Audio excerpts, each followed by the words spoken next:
বনি আদমকে কবরস্থ করতে যায়, কবরে নামাতে যায়, তখন কয়টা জিনিস যায় তার সাথে বলেন তো? 3টা জিনিস যায়। একটা কি? অর্থ সম্পদ, তার পরিবারের লোক, তার আমলের মধ্যে দান একটা, আমলের মধ্যে দান একটা, 3টা জিনিস যায়। যখন আদম সন্তানকে কবরস্থ করা হয়, দাপন করা হয়, তখন আদম সন্তানের থেকে 2টা জিনিস চলে আসে। তার পরিবার পরিজন, আত্মীয় স্বজন, সন্তান সন্তুষ্টি তার কাছ থেকে চলে আসে। 2, তার অর্থ বিত্ত, সে সেই কবরে নিয়ে যেতে পারে নাই। তার সেই দাপনের কফিনে 2টা টাকা ঢুকলে সেই টাকা বের করে নিয়ে যাচ্ছে। টাকা পয়সা সে আদম সন্তান নিয়ে যেতে পারে নাই। আদম সন্তান নিয়ে যেতে পেরেছে সে দান করার নেকি। যে দান করেছে নেক আমল, সৎ আমল, সে কবরে নিয়ে যেতে পেরেছে। তাহলে আদম সন্তান যদি চালাক হতো, নিজে বাঁচার জন্য বেশি বেশি দান করত। তাহলে দান কত বড় একটা ইবাদত। আরেকটা হাদিস গুরুত্বপূর্ণ, এই হাদিসগুলো প্লিজ অনুগ্রহ করে আপনি অন্তত আপনার ব্রেন সেটআপে সেভ করে রাখেন। রাসূল সাল্লাল্লাহু আলাইহি ওয়াসাল্লাম কি বলছেন? সহিহুল বুখারী 1413 নম্বর হাদিস। রাসূল সাল্লাল্লাহু আলাইহি ওয়াসাল্লাম বলছেন যে আদম সন্তান যখন দান করে, হালাল ইনকামে দান করে, দানটার পরিমাণটাও রাসূল সাল্লাল্লাহু আলাইহি ওয়াসাল্লাম উল্লেখ করেছেন। যে আদম সন্তানের টাকা নাই এই কথাও মানলাম, তার সম্পদ নাই এই কথাও মানলাম, তার ব্যাংক ব্যালেন্সে ওই আহামরি টাকা নাই সে কথাও মানলাম, যে তার কোনো অর্থবিত্ত নাই সে কথাও মানলাম। রাসূল সাল্লাল্লাহু আলাইহি ওয়াসাল্লাম সর্বশেষ স্টেপ গরুর মাংস দান করা লাগবে। এটার চেয়ে গরুর মাংস 700 টাকা কেজি, এটাও দান করতে হবে না। রাসূল সাল্লাল্লাহু আলাইহি ওয়াসাল্লাম স্টেপ কমাতে সর্বশেষে আসছে যে রাসূল সাল্লাল্লাহু আলাইহি ওয়াসাল্লাম বলছেন কেউ যখন তার ইনকামে, হালাল ইনকামে 1 টুকরো খেজুর, হালাল ইনকামে খেজুর যখন দান করে, আল্লাহ সুবহানাহু ওয়া তাআলা এত খুশি হয়, আল্লাহ সুবহানাহু ওয়া তাআলা তার ডান হাতে সেই দানকে গ্রহণ করে। সুবহানাল্লাহ। মানে তার হালাল ইনকামে সে দান করতেছে, আল্লাহ সুবহানাহু ওয়া তাআলা সেই তুচ্ছ অল্প একটু একটা খেজুর যদি রাস্তায় পড়ে থাকে, আপনিও কিন্তু কুড়িয়ে সেটা খেতে চান না। অথচ এই মূল্যহীন, ভ্যালুহীন, আমাদের কাছে মূল্যহীন, ভ্যালুহীন একটা খেজুর পড়ে আছে, ময়লায় জর্জীর্ণ লেগে আছে, ওটা পরিষ্কার করে আপনি যদি দান করে দেন, আল্লাহ সুবহানাহু ওয়া তাআলা বলছেন ওই হালাল ইনকামে তার দান আমি আল্লাহ সুবহানাহু ওয়া তাআলা আমার ডান হাতে সেই দানকে আমি অ্যাকসেপ্ট করি, গ্রহণ করে সেটা আমি নেওয়ার পরে আমি তার জন্য কি করি? এই দানের যে কাইফিয়াত, দানের যে গুরুত্ব, দানের যে মাহাত্ম্য, এর নেকি আমি বাড়াতে এমন ভাবে বাড়াই যে একটা পাহাড় সমপন করে ফেলি। সুবহানাল্লাহ। তাহলে আল্লাহ সুবহানাহু ওয়া তাআলা আপনার দানের প্রতীক্ষায় আছে। আপনি দান করবেন মানে আল্লাহ সুবহানাহু ওয়া তাআলা অ্যাকসেপ্ট করবে তার ডান হাতে। হাদিসের ভাষ্যে এই কথাই বলছেন যে আল্লাহ ডান হাতে আপনার সেই দানকে নেবে। এই দান নিয়ে আল্লাহ সুবহানাহু ওয়া তাআলা তার নেকি বাড়াতে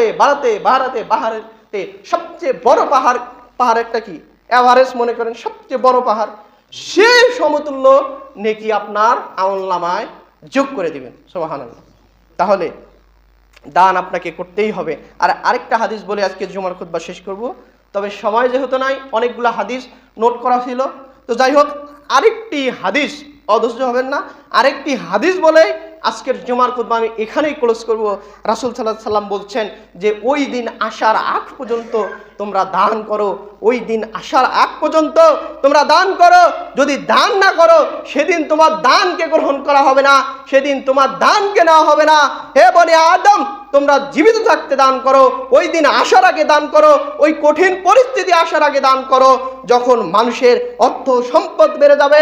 মানুষের অর্থ সম্পদ এমনভাবে বাড়বে, উপচে অর্থ সম্পদ বেড়ে যাবে।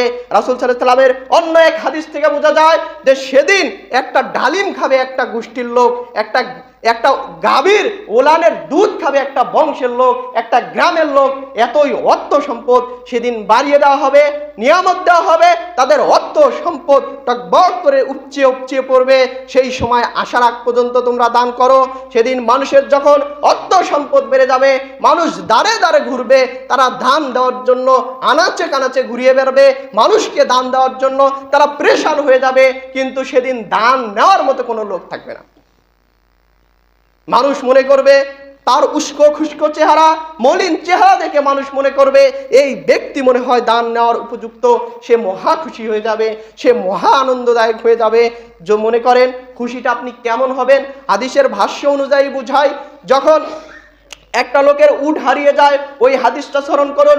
যখন একটা লোকের উট হারিয়ে যায় তখন তিনি সব রকম চেষ্টা ব্যর্থ হওয়ার কারণে সে আল্লাহর হস্তে তিনি মনে করতেছেন মৃত্যু ছাড়া আর কোনো রাস্তা আমার খোলা নাই। তার উটের উপরে পানি রয়েছিল, তার উটের উপরে খাদ্য রয়েছিল। এই ধুধু মরুভূমির বুকে উট যখন হারিয়ে গিয়েছে তখন বলছেন, তখন মনে প্রাণে বিশ্বাস করছেন তাকে মৃত্যু ছাড়া আর কিছু হতেই পারে না। তিনি মৃত্যুর নিয়তে বসে আছেন অথবা শুয়ে আছেন। হুট করে ওই ব্যক্তি দেখলো যে তার সামনে সেই উট দাঁড়িয়ে আছে, উটের উপরে পানিও রয়েছে, উটের উপরে মাল সামানাও রয়েছে। তখন ওই ব্যক্তিটা এত খুশি, এত খুশি, এত আনন্দিত, এত খুশি, এত আনন্দিত, তিনি তখন বলছেন, তিনি তখন খুশির জন্য বলতেছেন যে হে আল্লাহ, আমি তোমার রব আর তুমি আমার বান্দা। কথা উল্টে গিয়েছে, মানে খুশির জন্য বলতেছে তুমি আমার বান্দা, আমি তোমার রব, খুশিতে বলে ফেলছেন। তা আল্লাহ সুবহানাহু ওয়া তাআলা এই ঘটনা দেখে হেসে ফেলেছেন। তো ওই ব্যক্তি যেমন খুশি, ঠিক এমন এক সময় আসবে যে সময় মানুষ দান নিয়ে আনাচে কানাচে ঘুরিয়ে বেরোবে। যখন মলিন মুখ যুক্ত চেহারা মানুষ তার সামনে চলে আসবে, সে এত খুশি হবে যে এই বুঝি তার দান নিয়ে তার বোঝাকে হালকা করবে, এই বুঝি তার দান নিয়ে তার বোঝাকে হালকা করবে।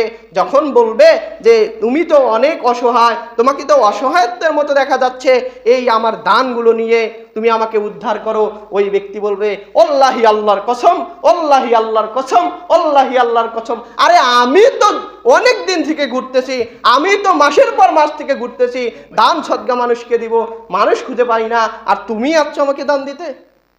তাহলে রাসূল সাল্লাল্লাহু আলাইহি ওয়াসাল্লাম ওই বিষয়কে ইঙ্গিত করে বলতেছেন, হে বনি আদম, ওই সময় আসার আগ পর্যন্ত, ওই দিন আসার আগ পর্যন্ত তোমরা আল্লাহর রাস্তায় দান করো, তোমরা আল্লাহর রাস্তায় দান করো।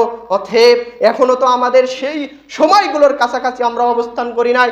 নিজেকে জাহান্নাম থেকে মুক্ত করার জন্য, পিতামাতাকে কবরের শাস্তি থেকে মুক্ত করার জন্য, পৃথিবীর বিপদ আপদকে দূর করানোর জন্য, পৃথিবীর মুসিবতকে দূর করানোর জন্য আমাদেরকে সর্বোচ্চ পন্থায় দান করতে হবে। পৃথিবীর সম্পদ যদি বাড়াতে চান, আপনার নিয়ামত প্রাপ্ত যদি হতে চান, পৃথিবীর সম্পদ যদি বরকতপূর্ণ করতে চান, আপনার ইনকামে যদি বরকতপূর্ণ করতে চান, তাহলে বেশি বেশি দান করুন, তাহলে বেশি বেশি দান করুন। আর দানের জগতে সবচেয়ে উত্তম জায়গা হচ্ছে মসজিদ, সবচেয়ে উত্তম জায়গা হচ্ছে মসজিদ। আমার অনুরোধ যে আপনারা যখন মসজিদে আসবেন অন্তত 5 টাকা, 10 টাকা, 20 টাকা, যার যেমন সামর্থ্য রয়েছে এসে অন্তত মসজিদে দান করে যাবেন। সুবহান আল্লাহ। আমরা যেন বেশি বেশি এই মসজিদে দান করতে পারি। আল্লাহ সুবহানাহু ওয়া তাআলা আমাদের সবাইকে তৌফিক দান করুন।